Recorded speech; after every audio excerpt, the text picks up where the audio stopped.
As the death toll rises from the tragic Air India crash in Ahmedabad last week, funerals are being held for the victims. At the same time, investigations are in full swing, with authorities now having recovered the second black box. So was it a problem with the plane or pilot error? Dr. Sonya Brown is a senior lecturer in aerospace design from the University of New South Wales and joins me now. Sonya, good to have you with us this evening.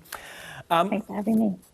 Firstly, what do we know about what's happening? What are the checks that are being done on the Boeing aircraft, in particular the Dreamliner? Are we any closer to knowing what caused the crash? Was it plane or pilot? We are very unsure at this stage. From my personal viewing of the footage, it looks like the aircraft went into a stall, which basically means it didn't have enough lift, which is effectively caused by not enough speed. So the most likely scenario is a thrust issue. But what caused that thrust issue, that's where we don't know. It could have been a pilot error with the thrust setting being incorrect for takeoff. It could have been a mechanical issue somehow impacting both engines.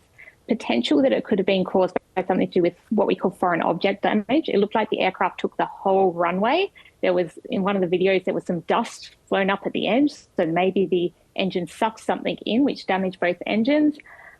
Or it could have also been a fuel issue going into those engines. So either aerated fuel, too much air in the fuel, or some contamination that was in that particular aircraft's fuel tanks, causing the engines to basically not work properly. They're the main theories we have. There are people commenting of things about flaps, and the flaps will impact the lift and the stall as well. Yes. But I believe not enough to take down an aircraft. Even if I don't have my flaps settings correct, if I have enough thrust, I can still basically keep flying. And would aircraft, computer systems have safety, protocols if or when the flaps are accidentally deployed? So there are protocols to have the correct, takeoff settings, but potentially if something wasn't set into the flight computer correctly, the plan wasn't set into the flight computer correctly, potentially it might not have picked up because, it matched what was put in. So it's a bit hard to say until that investigation is complete and actually sees everything that happened, which is what the black boxes are for. Yes. And what sort of clues might you draw from the fact that there was a Mayday call? Because, there wasn't a lot of time between when the aircraft took off to when it crashed. Any clues we can draw from that Mayday call being made quite early as well?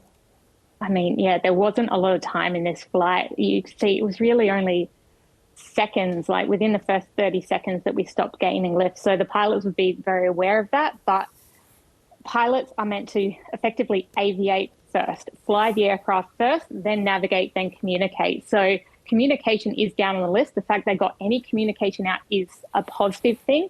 But really, they had to focus on whatever they could do to fly the aircraft, which unfortunately didn't happen in this scenario. Yes, and we now know that both two black boxes have been recovered from the accident site.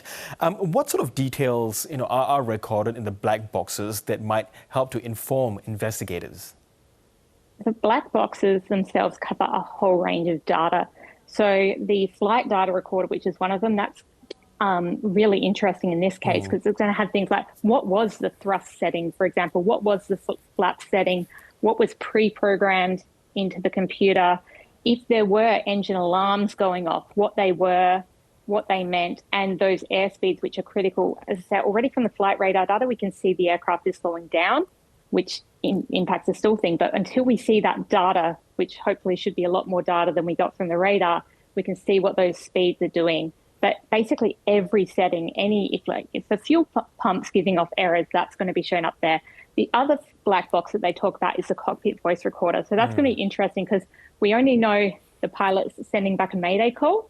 But what we will see from that is anything the pilots were saying to each other in the cockpit in that crucial minute, that's all it was, as well as any audible alarms. So alarms, there'll be alarms on computers, but there's also audible alarms in the cockpit. So if there's a stall warning, there's audible alarms for stall warnings, engine warnings. So we'll hear them as well, which will also tell us a lot about what was going on. Yes, and does the recovery of these black boxes give hope to the victims' families that an answer to actually what happened would be there sooner rather than later? I think the answers will come out. How soon also depends on how damaged the black boxes were. So we do expect an initial report around a month after the incident, but it depends on how damaged the boxes are and how extractable the data and how much that report will show. So in some incidents, we have a really clear picture already about a month in, but the full report takes a year. The full investigation takes a year. So it could be a lot longer depending on the damage and what investigators are certain about. They only put what they're certain about in that 1 month report. Yes, and as far as investigations are concerned, how will they differ from how Boeing does them versus how Indian aviation authorities will be conducting them?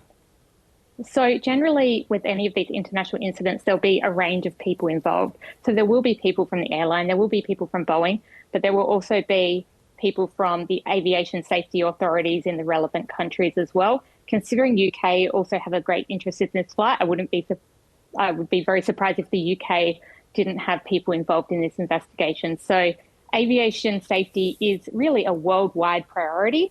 So lots of people are involved. It's not dominated typically by any one, organization like Boeing or any one country. Everybody gets involved because we all want the best for worldwide safety. Yes, and of course, as we are talking about this just today as well, Air India said in a statement that one of its aircraft had to return to Hong Kong because of what they're calling a technical issue.